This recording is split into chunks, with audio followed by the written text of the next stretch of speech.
Hello friends, स्वागत है आपका आपके अपने लीगल चैनल में। मैं हूं एडवोकेट सनी शर्मा और दोस्तों आज के इस वीडियो में 125 सीआरपीसी के केस के बारे में आपको बहुत इंपॉर्टेंट चीज़ें मैं समझाने वाला हूं।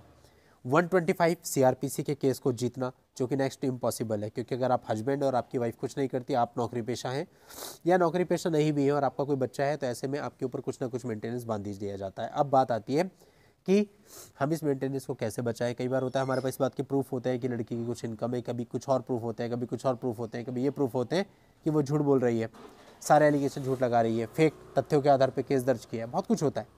अब ये जितना कुछ भी हमारे पास होता है, इनका यूज हम कैसे करें, वही उसी पर बेस्ड वीडियो है। क्योंकि मैंने अधिकतर मामलों में बताया है कि आपको इनिशियल लेवल पे अपने एविडेंस नहीं देने चाहिए, उससे सामने वाली पार्टी को अपना डिफेंस तैयार करने का मौका मिल जाता है। लेकिन दोस्तों, इसका एक पक्ष और भी है।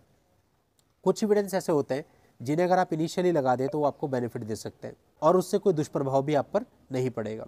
तो इसलिए ध्यान से इस वीडियो को देखना, पूरा समझना। आपके ऊपर कुछ एलिगेशन लगाए गए, अब हो सकता है आपके पास कुछ प्राइमा फेसिया प्रूफ हो। जैसे मैं आपको उदाहरण देकर क्या सारी चीज़ों को समझाता हूँ। 125 सीआरपीसी देखो समरी ट्रायल होता है। समरी ट्रायल का मतलब होता है बहुत ज़्यादा बारीकी में कोर्ट नहीं जाएगी, बहुत ज़्यादा आप इस प्रोसीडिंग को स्ट्रेच नहीं करेंगे। अब इनिशियली इंटरिम मेंटेनेंस लगाया जाता है। अब इंटरिम मेंटेनेंस को रोकने के लिए दो चीज़ों के रिकॉर्ड अगर आपके पास है, पत्नी कितनी पढ़ी लिखी है, पत्नी की कितनी अर्निंग है, और पत्नी यदि एडल्ट्री में थी उसके कुछ कंक्रीट प्रूफ है। तो ये सारे एविडेंस ऐसे हैं जिनको आपको स्टार्टिंग में अपने रिप्लाई के साथ ही अटैच कर देना चाहिए।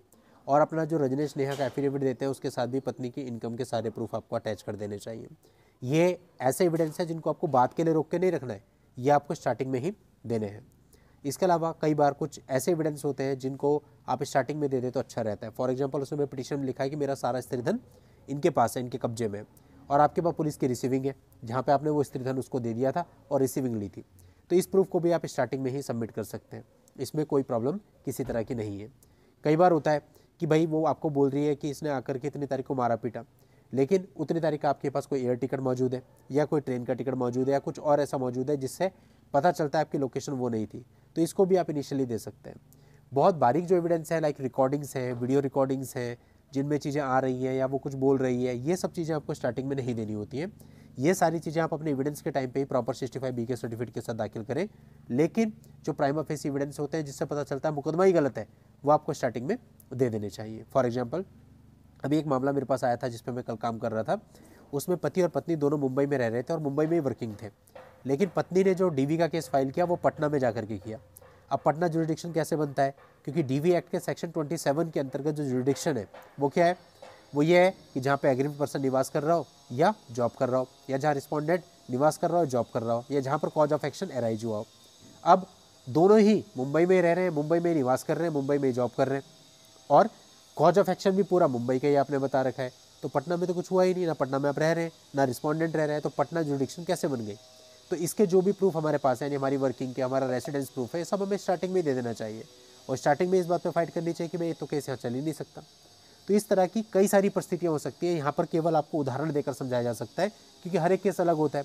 हर एक केस में इस तरह की कुछ ना कुछ चीज़ें निकल आती है और उन चीज़ों के आधार पर आप फाइट कर सकते हैं कि ये केस आपका यहाँ नहीं चलना चाहिए। इसी तरह से कुछ प्राइमा फेसी एविडेंस होते हैं जिससे हमें कोई नुकसान नहीं होता अगर हम स्टार्टिंग में दे दें, हाँ, लेकिन फ़ायदा मिलने की संभावनाएं होती हैं, वो हमें देने चाहिए।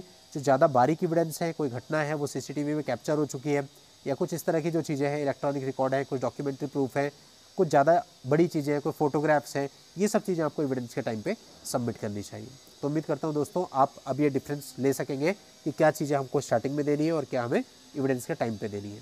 आज के इस वीडियो में इतना ही। नेक्स्ट वीडियो में नई जानकारी के साथ मैं आपसे फिर मिलता हूँ। तब तक के लिए good bye and thank you for watching. Take care.